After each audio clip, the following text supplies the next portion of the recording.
اعوذ باللہ من الشیطان الرجیم بسم اللہ الرحمن الرحیم ولو ان اور اگر للذین ظلموا ان لوگوں کے لیے جنہوں نے ظلم کیا ما فی الارض جمیعا جو کچھ زمین میں ہے سب کا سب ہو وَمِثْلَهُ مَعَهُ اور اس کی مثل اس کے ساتھ لَافْتَدَوْا بِهِ تو وہ فدیہ دیں اس کا مِن سُوءِ الْعَذَابِ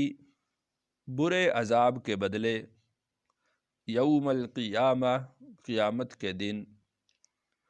وَبَدَا لَهُم مِّنَ اللَّهِ اور ظاہر ہو ان کے لیے اللہ کی طرف سے ما لم یکونوا یحتسبون جس کا وہ گمان بھی نہیں رکھتے تھے۔ تو اس آیت میں اللہ تعالیٰ نے ظالموں کے انجام کو اور ان کی حسرت کو بیان کیا ہے کہ اللہ تعالیٰ جب اہل ایمان اور اہل کفر کے درمیان فیصلہ فرمائیں گے اور کافروں کو، سرکشوں کو، شرک کرنے والوں کو ان کا ٹھکانہ اور مقام دکھایا جائے گا تو وہ یہ خواہش کریں گے کہ اے کاش کہ یہ ساری کی ساری زمین میں جو کچھ ہے وہ سارا کا سارا ہماری ملکیت میں ہو، وَمِثْلَهُ مَعَهُ اور اس کے ساتھ اتنا ہی اور ہو، یعنی جتنی زمین یہ موجود ہے اس کے ساتھ ایک زمین اور بھی ہو اور وہ سارا کا سارا ہم فدیہ میں دے دیں کہ ہماری جان چھوٹ جائے، لیکن پھر بھی ان کی جان نہیں چھوٹنے والی۔ من سوء العذاب یوم القیامہ قیامت کے اس برے عذاب سے کہ جس کو یہ جلدی طلب کیا کرتے تھے جب وہ پہنچے گا تو اس کے لیے یہ فدیہ دینے کو اتنا مال خرچ کرنے کی کوشش کریں گے اور یہ تمنا رکھیں گے کہ اے کاش ہمارے پاس اتنا مال ہوتا، وہ سارا کا سارا ہم فدیہ میں دے دیتے، لیکن اس وقت کا فدیہ دیا ہوا کام نہیں آئے گا۔ وَبَدَا لَهُم مِّنَ اللَّهِ اور ظاہر ہوگا ان پر اللہ کی طرف سے ما لم یکونوا یحتسبون جس کا وہ گمان بھی نہیں رکھتے تھے۔ اچھا، یہ جو ہم نے فلاں بات کی تھی اس کا بھی حساب ہو رہا ہے۔ ما یلفظ من قول الا لدیہ رقیب عتید جو لفظ آدمی زبان سے نکالتا ہے اس کا بھی حساب ہوگا۔ یہ جو راتوں کو بیٹھ کر اللہ کے خلاف، اللہ کے رسول کے خلاف، اللہ کے قرآن کلام کے خلاف گفتگو کیا کرتے تھے، وہ ایک ایک گفتگو، ایک ایک کلام وہ سامنے ظاہر ہو جائے گا، یہاں تک کہ اگر کسی نے لفظ نہ بھی بولا ہو اور اس نے ہوں ہاں بھی کی ہو تو وہ بھی ان کے لیے ظاہر کر دیا جائے گا۔ تو وہ کچھ اللہ ان پر ظاہر کر دیں گے جس کا ان کو گمان بھی نہیں تھا۔ اچھا، اتنا باریک حساب ہو رہا ہے، اللہ تعالیٰ سب ان کے سامنے ظاہر کر دیں گے۔ وَبَدَا لَهُمْ اور ظاہر ہوگا ان پر سیئات ما کسبوا برائی اس کی جو انہوں نے کمایا۔ ایک ایک عمل، ایک ایک قول، ایک ایک بات، ایک ایک حرکت کے بدلے میں سیئات ما کسبوا جو کچھ انہوں نے برائی کمائی ہے وہ ساری کی ساری برائی وبدا لہم ان پر ظاہر ہو جائے گی۔ وحاق بہم اور احاطہ کر لے گی ان کا ما کانوا بہ یستہزئون جس کے ساتھ وہ استہزاء کیا کرتے تھے، اپنے عمل کے ساتھ، اپنے قول کے ساتھ، آوازوں کے ساتھ، تالیاں پیٹنے کے ساتھ، جس عمل کے ساتھ وہ استہزاء کیا کرتے تھے وہ عمل ان کا احاطہ کر لے گا، اب وہ وہاں سے بچ کر نکلنے کے نہیں ہے۔ فَإِذَا مَسَّ الْإِنسَانَ، اور جب پہنچتی ہے انسان کو ضرٌ کوئی مصیبت، دعانا تو پکارتا ہے ہمیں، یعنی وہ رب کہ جب اس کا ذکر کیا جاتا ہے تو ان کے چہرے بدل جاتے ہیں، ان کے دل متنفر ہو جاتے ہیں اس اکیلے اللہ کی توحید کو سننے کے لیے، اور جب کوئی مصیبت پہنچتی ہے تو پھر پکارتا ہمیں ہی ہے، پھر وہ جو شریک ٹھہراتا ہے ہمارے ان کو بھول جاتا ہے، اور جب مصیبت دور ہو جاتی ہے ثم اذا خولناہ، پھر جب ہم عطا کرتے ہیں اس کو نعمتا منا، اپنی طرف سے نعمت، قال تو کہتا ہے انما اوتیتہ علی علم، یہ تو مجھے دی گئی ہے علم کی بنیاد پر، میری قابلیت کی بنیاد پر یہ نعمت مجھے مل گئی، میری صلاحیت کی بنیاد پر میری نعمت یہ مجھے مل گئی، میں ہوشیار تھا میں اس مصیبت سے نکل گیا، میں سمجھدار تھا میں اس مصیبت سے نکل گیا، میں عقل مند تھا، دانا تھا، سیانا تھا، اس مصیبت سے میں نکلا ہوں۔ ثم اذا خولناہ نعمتا منا، جب ہم ان کو اپنی طرف سے نعمت عنایت کرتے ہیں، تو نعمت بیماری مصیبت میں ڈالنے والا بھی اللہ ہی ہے اور مصیبت سے نکالنے والا بھی اللہ ہی ہے،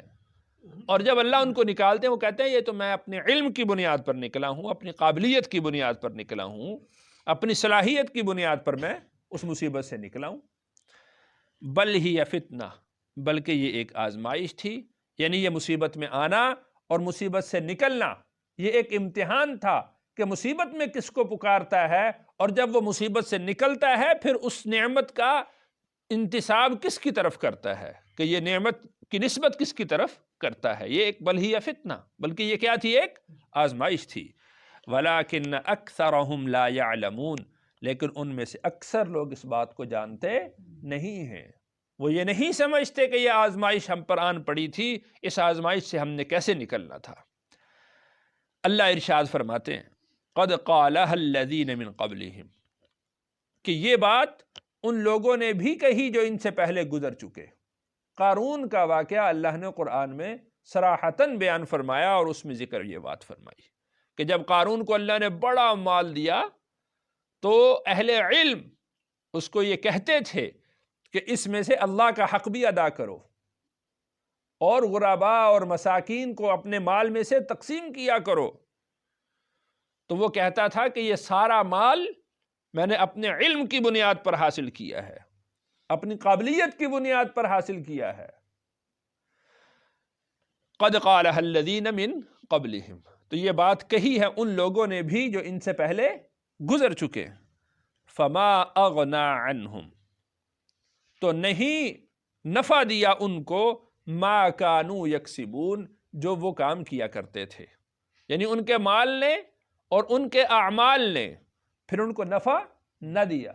قارون کا انجام ہم سب جانتے ہیں کہ اللہ کیا ارشاد فرماتے فخسفنا به وبداره الارض، اس کو اس کے مال کے ساتھ ہم نے زمین میں دھنسا دیا، تو اس کا مال اس کو بچا نہ پایا۔ فما اغنا عنہم ما كانوا یکسبون، جو اس کا مال تھا جو اس نے کمایا ہوا تھا تو وہ اس کو نفع نہ دے سکا۔ فاصابہم، پھر پہنچی ان کو سیئات ما کسبوا، برائی اس کی جو انہوں نے کمائی تھی، والذین ظلموا، اور وہ لوگ جنہوں نے ظلم کیا، من ہؤلاء، ان میں سے، سیصیبہم، ان قریب ان کو بھی پہنچے گی، سیئات ما کسبوا، برائی اس کی جو انہوں نے کمایا ہے۔ اگر وہ لوگ گناہگار تھے، مشرک تھے، سرکش تھے، ظلم کرنے والے تھے، ناانصافی کرنے والے تھے، تو اگر ان لوگوں کو ان کے کیے کی برائی ملی ہے تو سیصیبہم سیئات ما کسبوا، ان قریب ان کو بھی ملے گی جو برائی انہوں نے کمائی ہے۔ وما ہم بمعجزین، اور یہ عاجز کرنے والے نہیں ہیں۔ مطلب اس کا یہ ہے کہ جب اللہ تعالیٰ ان کو گرفت میں لائیں، اللہ تعالیٰ ان کو پکڑیں، تو یہ بھاگ کر تھکانے والے نہیں ہیں کہ کہیں بھاگ جائیں گے اور ہمیں ان کو تلاش کرنا پڑے گا اور یہ بچ نکلیں گے۔ وما ہم بمعجزین، ایسا ہونے والا نہیں ہے کہ یہ لوگ ہمیں عاجز کر دیں۔ اولم یعلموا، کیا وہ یہ نہیں جانتے، ان اللہ، بے شک اللہ، یبسط الرزق، پھیلاتا ہے رزق کو، لمن یشاء، جس کے لیے وہ چاہتا ہے، ویقدر، اور تنگ کر دیتا ہے، یعنی جس کے لیے چاہتا ہے رزق کو پھیلا دیتا ہے، اور جس کے لیے چاہتا ہے رزق کو تنگ کر دیتا ہے۔ کون چاہتا ہے کہ میں مصیبت کی زندگی بسر کروں؟ کون چاہتا ہے کہ میں مشقت کی زندگی بسر کروں؟ کون چاہتا ہے کہ میرے اگر سردی کا موسم آئے تو میرے پاس لحاف چادر نہ ہو؟ کون چاہتا ہے کہ گرمی کا جب موسم آئے تو میں ٹھنڈا پانی نہ پی سکوں؟ کون چاہتا ہے؟ ہر شخص محنت کرتا ہے، لیکن رزق وہی ملتا ہے کہ جو اللہ نے مقدر میں لکھ دیا ہے۔ تو لہذا رزق کا مل جانا یہ اللہ کے مقرب ہونے کی، اللہ کے پسندیدہ ہونے کی دلیل نہیں ہے۔ مشرکین مکہ نعوذ باللہ رسول اللہ صلی اللہ علیہ وسلم کو کہا کرتے تھے کہ اگر اللہ تعالیٰ نے نبوت عطا کرنا ہوتی تو اللہ کسی سردار کو دیتے، جس کے پاس پیسہ ہے، مال ہوتا، اللہ اس کو عطا کرتے۔ تو اللہ تعالیٰ نے ارشاد فرمایا کہ کیا یہ ہماری رحمت کو تقسیم کرتے ہیں کہ ہم ان سے پوچھ کر دیتے کہ کس کو دینا چاہیے اور کس کو نہیں دینا چاہیے؟ تو رزق کی کشادگی یا رزق کی تنگی یہ کسی کے اپنی قدرت میں نہیں ہے، کسی کے اپنے قبضہ میں نہیں ہے، اس کا تعلق براہ راست اللہ کے ساتھ ہے۔ یہ جو لوگ کہتے ہیں کہ قال انما اوتیتہ علی علم، کہ مجھے تو میرا مال علم کی بنیاد پر دیا گیا، صلاحیت کی بنیاد پر دیا گیا، قابلیت کی بنیاد پر دیا گیا ہے، یہ ان کا دھوکہ ہے۔ رزق دینے والی ذات اللہ کی ہے۔ ہر شخص کوشش کرتا ہے، لیکن جس کو اللہ چاہتے ہیں رزق عطا کر دیتے ہیں، کسی کے لیے کھول دیتے ہیں، کشادہ کر دیتے ہیں، اور کسی کے لیے چاہتے ہیں تو اس کے رزق کو تنگ کر دیتے ہیں۔ ان فی ذلک لآیات، اس میں البتہ بہت سی نشانیاں ہیں، لقوم یؤمنون، ایمان لانے والی قوم کے لیے۔ اللہ تعالیٰ سے دعا ہے اللہ تعالیٰ مجھے اور آپ کو سمجھ نصیب فرمائے۔ الحمدللہ رب العالمین والعاقبۃ للمتقین والصلاۃ والسلام سید الرسل وخاتم الانبیاء والمرسلین۔